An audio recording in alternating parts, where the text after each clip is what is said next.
Presented by chargebackgurus.com. What is chargeback representment? When we talk about how to fight and win against chargebacks, what are we really saying? For the most part, what we're referring to is a chargeback representment. This is the part of the dispute process where the merchant has a chance to contest the chargeback and convince the issuing bank to reverse it and give back the disputed funds. It's called representment because a merchant is presenting the charge a second time. Understanding how chargeback representment fits within the overall dispute process is crucial to fighting back effectively. To dispute a transaction and obtain a chargeback, cardholders must give their issuing bank a reason why the chargeback was invalid and they shouldn't have to pay it. The issuer may ask some questions and try to dissuade cardholders from filing a baseless dispute, but in most cases, the cardholder will receive a chargeback if they demand one.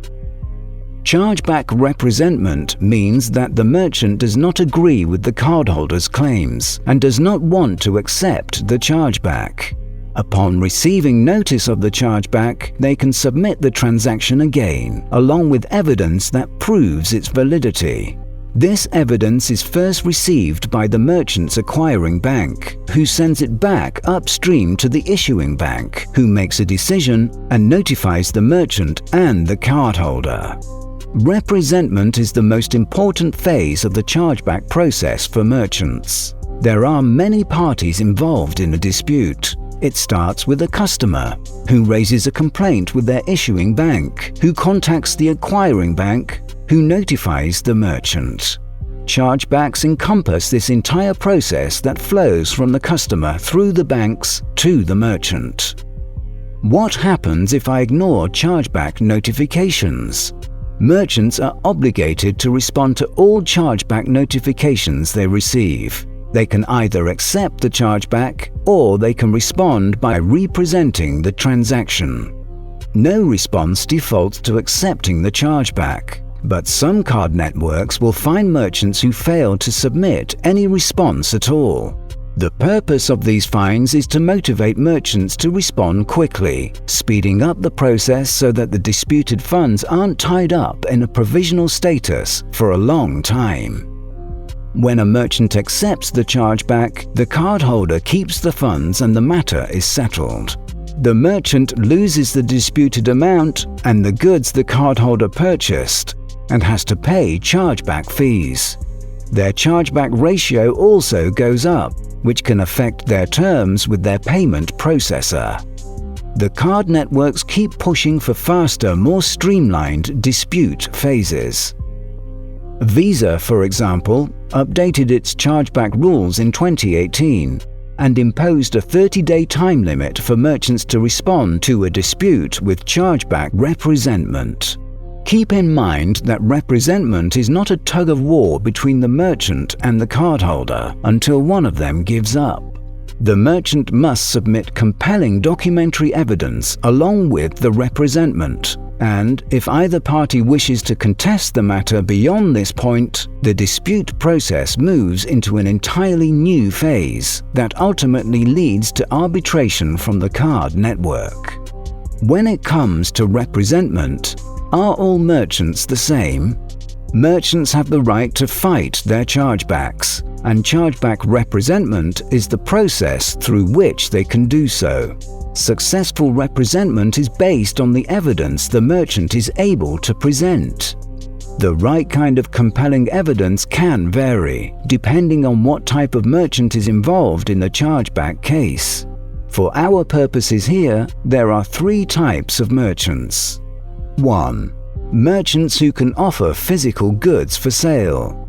2. Merchants who offer digital goods like software or website subscriptions. 3. Merchants who offer digital services like online marketing or debt cancelling. Within these types, especially the second, there is also the variation of one-time sales and recurring sales, as in a subscription that bills customers on a monthly basis. Each type of merchant has different forms of evidence to gather and present when fighting a chargeback, but some evidence is applicable in every situation. What constitutes compelling evidence for representment? Choosing the right kind of evidence to submit largely depends on the reason provided for the chargeback. All chargebacks come with a reason code that spells out the cardholder's justification for disputing the transaction. The reason code will give merchants some direction in determining what kind of evidence to send along. Some card networks will include transaction modifiers within the reason code. These should provide details about the chargeback, which may be industry-specific. Travel, for example, that can carry implications for what kind of evidence will be needed. One thing that every chargeback representment should include is a rebuttal letter that lays out the merchant's case, explaining why they are fighting the chargeback and what elements of the cardholder's claim will be refuted by the rest of the evidence provided. Rebuttal letters should be brief and to the point. You must also provide a transaction record that shows the AVS and CVV information you collected matches the customer's payment credentials. Some issuers and card networks will reject your representment right off the bat if you can't establish that you did your basic due diligence when the transaction was initially processed. This alone can be sufficient to win against claims that the card was used without proper authorization. It's also a good idea to provide a copy of your sales terms and conditions, highlighting or exerting the relevant parts. If your customers have to check a box indicating that they have understood and agreed to abide by them when they place their order, include a record of that too. Many cardholders rush to file chargebacks before they have attempted to work through the issue with their merchant, which they are required to do.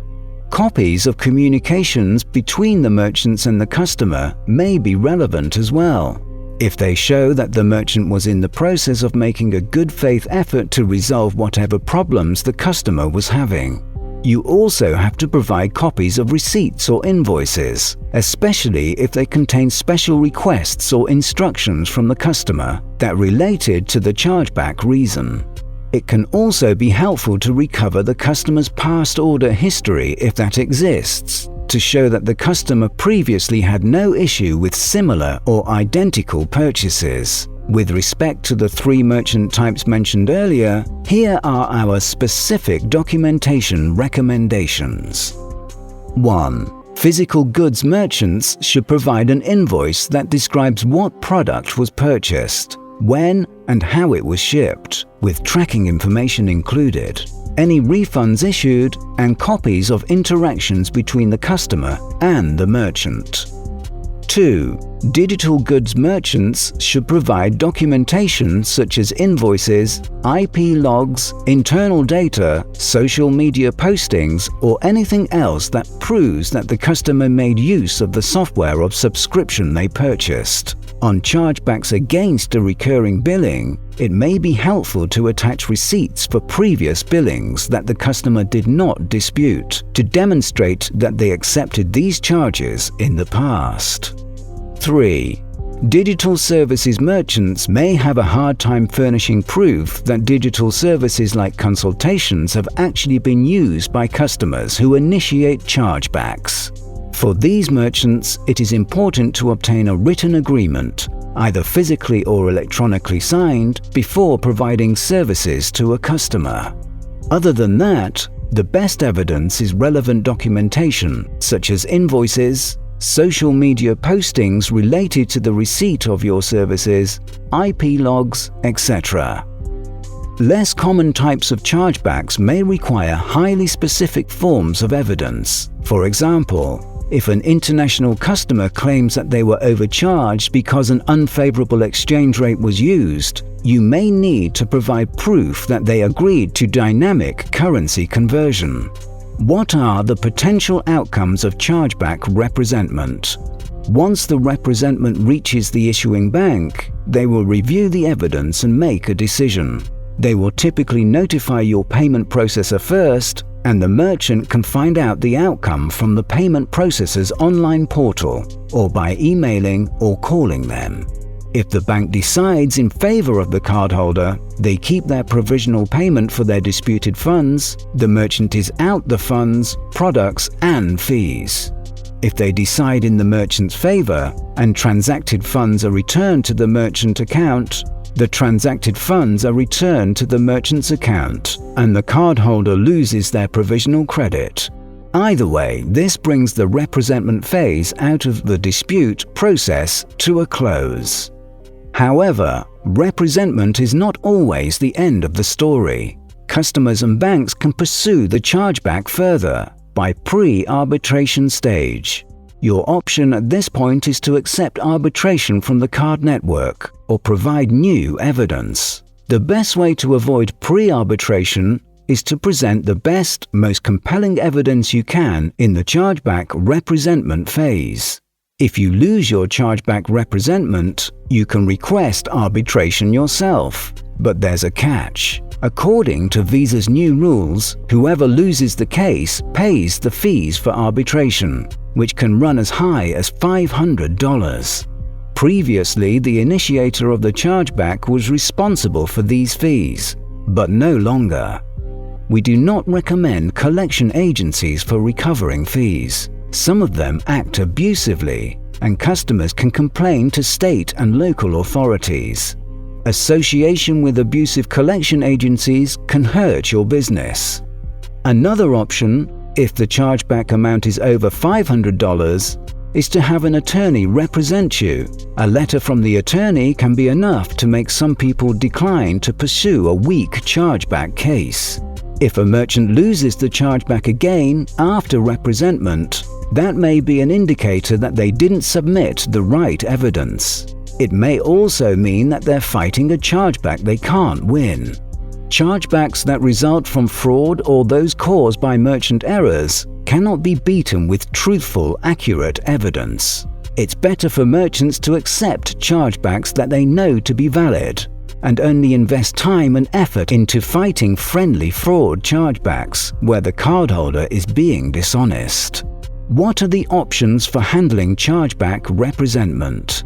There are 3 real options merchants have when it comes to handling chargeback representment. 1. Let it go. Accept the chargeback as a cost of doing business. For chargebacks that have a legitimate basis, this is usually the best approach. It may also be acceptable if you get chargebacks very infrequently. 2. Fight chargebacks with an in-house team. Recommended if you have a high volume or high dollar amount chargebacks. The advantages are security and minimal cost, but it can be difficult for an in-house team to keep up with all of the policy changes banks and card networks make to the chargeback process. 3. Hire a chargeback management company. The right company will have a solid knowledge of the industry, along with the tools and resources to effectively fight chargebacks and identify their root causes. They will be available 24/7 and can provide useful suggestions, reporting, and insights that can help you identify your vulnerabilities and incur fewer chargebacks. However, they can be expensive, and the wrong company can drain your money while providing little in the way of useful representation. Whether you opt to deal with chargebacks on your own or hire an outside company, it is to your great benefit to understand exactly how representment works. As part of any sale, you should be documenting and recording the information you will need to submit as compelling evidence if the sale later turns into a chargeback. You must be conversant in your timeframes allowed for your responses, the right form of evidence to submit for your specific business and the industry you're in, and the meanings of any reason codes and transaction modifiers that may be applicable to you. Conclusion. Something to remember is that when you don't fight chargebacks, you're essentially telling the bank that the cardholder's claims are true and valid. Accepting too many chargebacks can give you a bad reputation with issuers and prejudice them against you in future disputes. It also allows friendly fraudsters to get away with theft by deception, giving them positive reinforcement to repeat this harmful practice. It is also true that ineffective chargeback representment, in other words submitting the wrong kind of evidence or fighting unwinnable chargebacks, can do you more harm than good. Don't tie up the bank's time and resources, much less your own, by representing with irrelevant or incomplete evidence. The secret to maintaining a winning record against friendly fraud and other beatable chargebacks is to know what kind of evidence to submit, how to craft a persuasive rebuttal letter, and when to just accept a valid chargeback. To learn more, visit chargebackgurus.com.